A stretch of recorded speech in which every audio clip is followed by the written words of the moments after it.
best addressed to you.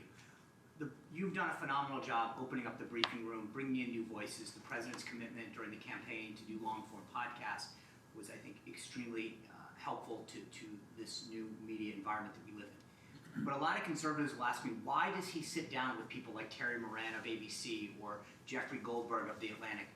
What is the rationale behind that, rewarding people who have very vehemently expressed disdain for him personally?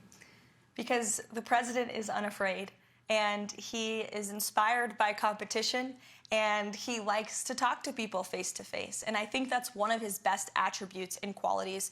We live in an incredibly divisive country, unfortunately, that has been really the result and consequence, frankly, of the fake news and the hoaxes and lies they have driven at this president for the better part of the last decade now. But the fact that we still have a president who has been a victim of these hoaxes, these lies, these smears by so many legacy media outlets and reporters, yet he's still willing to sit down with them, look them in the eye, look them face to face, and take them to task and share the truth with them and his perspective, I think is what the American people deserve in a president.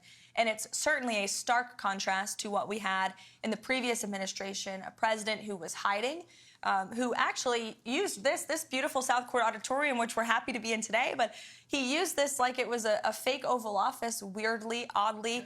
He was missing in action. He called lids at 2 o'clock in the afternoon. For those who don't know, a lid is when we tell the press to go home for the night. And he was doing that midday. That is not acceptable around here. I will tell you, we're working very early through the very late hours of the night. And the president's willing to talk to anyone, not just journalists who have really been posing as journalists but are actually left-wing activists, but also if you look at our adversaries and our competition abroad on a foreign policy scale, you know well in the first term, he went to North Korea. He talked to Putin directly. He talked to President Xi directly. The president believes in direct diplomacy, whether it is our adversaries and competitors around the world or left-wing activists like